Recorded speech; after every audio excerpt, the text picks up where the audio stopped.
Sir, 'Nimishapriya' కేసులో మరొక twist చోటు చేసుకుంది సార్. అంటే మొన్నటి వరకు మరణశిక్ష పోస్ట్‌పోన్ అవ్వడంతో ఇక ఆమె ఇండియా తిరిగొచ్చేస్తుంది. ఆమెకు మరణశిక్ష పడదు.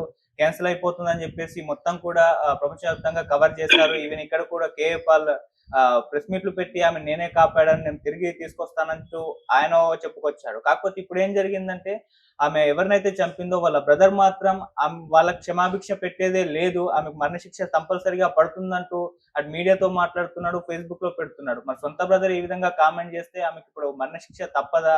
మరి ఏం జరుగుతుంది 'నిమిషప్రియ' కేస్‌లో అని చెప్పేసి ఒక ఉత్కంఠ అయితే అలాగే ఉంది సార్. మరి ఏం జరిగే అవకాశం ఉంది? ఇప్పటివరకు ఏం జరిగింది? సో, దీనికి సంబంధించి మీరేం చెప్తారు?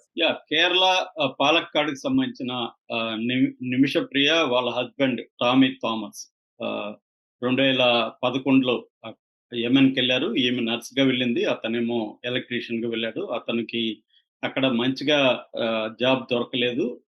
బట్ ఏదో ఒక ఎలక్ట్రికల్ షాప్‌లో పనిచేయడం మొదలుపెట్టాడు. ఈమెకైతే మంచిగానే ఉన్నింది. ఈ లోపల వాళ్ళకి ఒక పాప పుట్టింది. దాని తర్వాత 2014లో అక్కడ అంతర్యుద్ధం వచ్చింది. అక్కడ హూతీలు అనేవాళ్ళు ఈ సనా పట్టణం, సనా అనేది యెమెన్ క్యాపిటల్, సనా పట్టణాన్ని క్యాప్చర్ చేసుకొని వాళ్ళ అధీనంలోకి తెచ్చుకున్నారు. సో, దానివల్ల ఆహ్, అక్కడ అంతర్యుద్ధం, సివిల్ వార్ అనేది జరుగుతుంది. ఈ నేపథ్యంలో వాళ్ళ భర్త టామీ థామస్ పాపని తీసుకొని ఇండియాకొచ్చేసాడు. ఆమె మాత్రం అక్కడే ఉండిపోయింది. 2014లో ఆమెకు తలాల్ అబ్దో మహదీ అనే ఒక వ్యక్తి పరిచయమయ్యాడు. అతని సహాయంతో అక్కడ క్లినిక్ ఓపెన్ చేయడానికి ఆమె ప్రయత్నించింది. ఇద్దరు కలిసి క్లినిక్ ఓపెన్ చేశారు. ఎందుకంటే అక్కడ ఏదైనా వ్యాపారం చేయాలంటే లోకల్ వాళ్ళ పేరుతోనే చేయాలి గల్ఫ్ కంట్రీస్‌లో.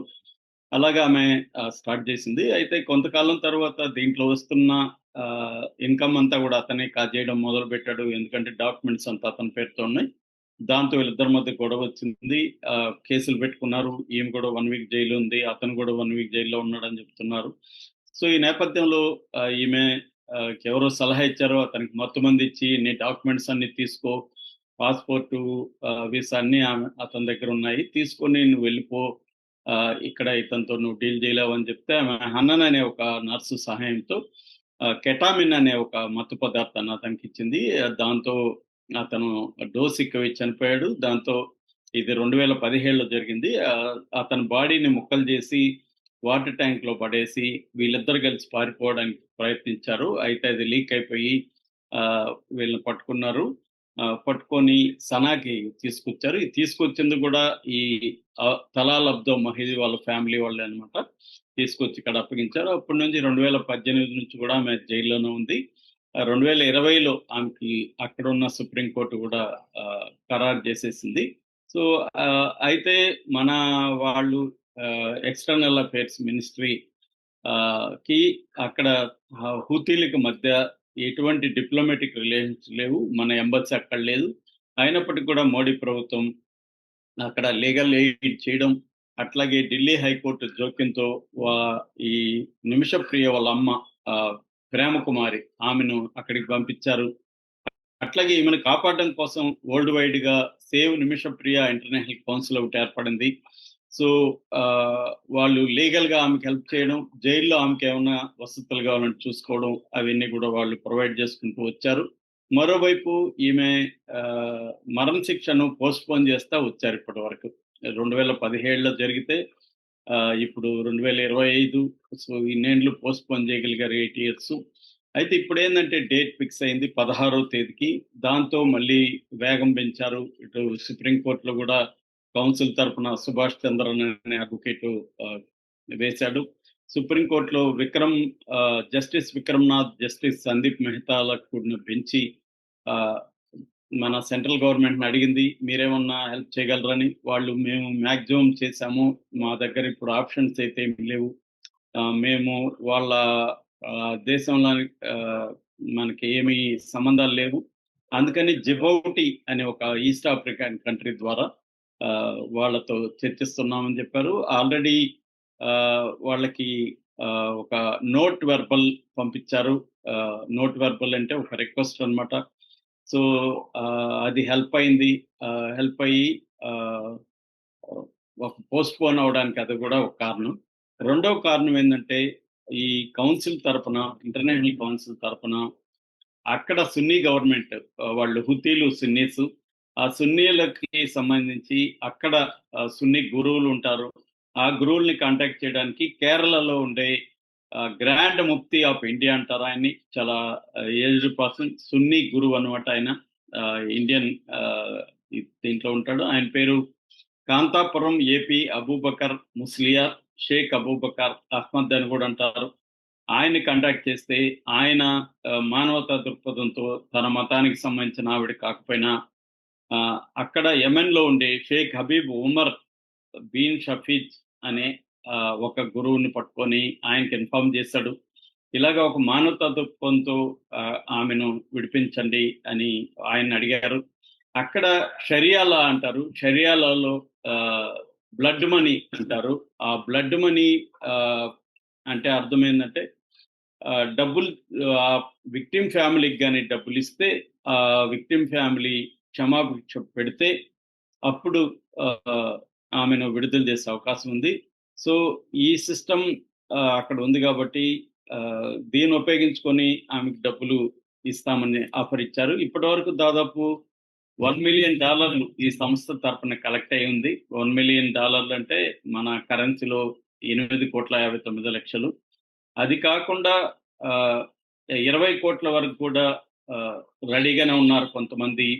ఒక ట్రస్ట్ 11 కోట్లు ఇవ్వడానికి రెడీగా ఉంది. అట్లాగే యూసఫ్ అలీ అండ్ బాబు చెమ్మనూర్ అనే ఇద్దరు వ్యక్తులు ₹1 కోటి ఇవ్వడానికి రెడీగా ఉన్నారు.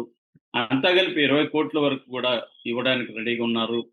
సో మరోవైపున ఈయన మన అబూబకర్ అక్కడ కాంటాక్ట్ చేసిన షేక్ హబీబ్ ఉమర్ వాళ్ళ ఫ్యామిలీకి రాయబారం పంపించాడు.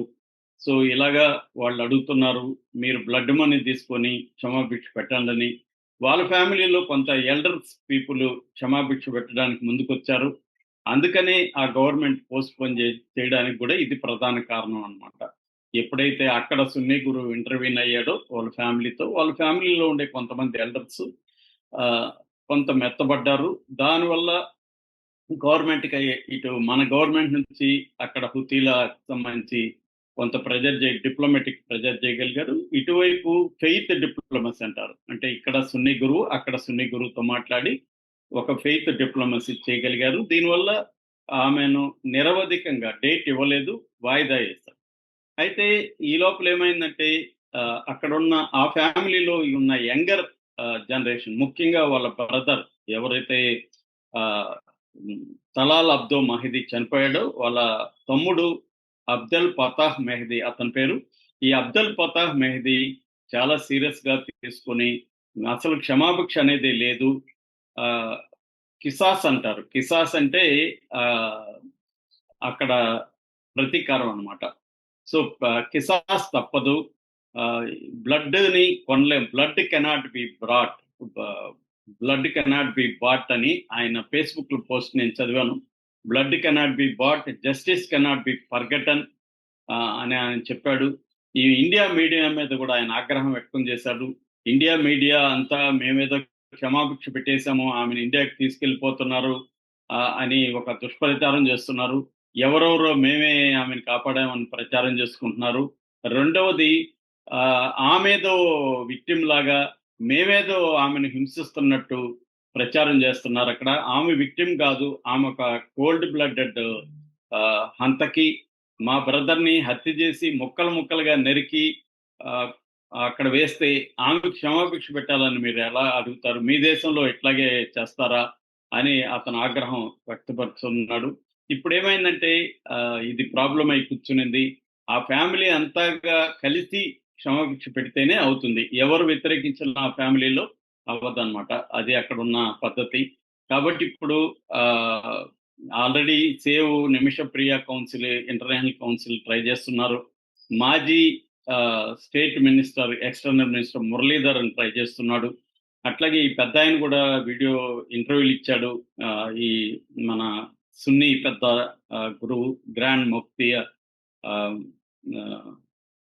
అదే అబూబకర్ ముస్లియార్, ఆయన ఇంటర్వ్యూలు కూడా నేను చూస్తాను. ఆయన ఏమంటున్నాడంటే వాళ్ళ ఫ్యామిలీ ఒప్పుకోకపోతే మేమేం చేయలేము, నా మతం కాకపోయినా నేను మానవతా దృక్పథంతో ట్రై చేశాను, కానీ వాళ్ళ ఫ్యామిలీ అంగీకరిస్తేనే ఇది సాధ్యం, వాళ్ళని మరి ఒప్పుకుంటారా లేదనేది తెలియదు అని ఆయన చెప్తున్నాడు.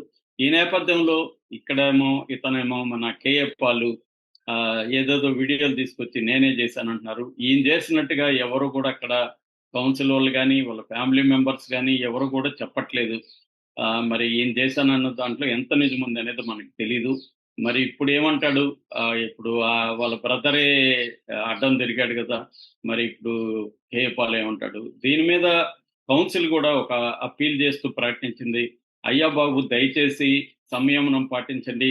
ఎవరి పాటికోళ్ళు మేమే కాపాడామని ప్రచారాలు చేయకండి. ఆ ఫ్యామిలీలో కోపమొస్తుంది మన ఇండియా మీడియాలో వస్తున్న వార్తలు చూసి. సంయమనం పాటించండి. మాకిప్పటికి కూడా హోప్ ఉంది. మేము ఆమెను కాపాడుకుంటామని అని అప్పీల్ చేస్తున్నారు. ఏదేమైనా గాల్లో దీపంలాగా ఆమె జీవితం వేలాడుతుంది. సో, ఎప్పుడైనా ఏమైనా జరగచ్చు. అటు గాని, ఇటు గాని ఏదైనా జరగచ్చు. మనం wait and watch. Okay sir. Thank you so much sir.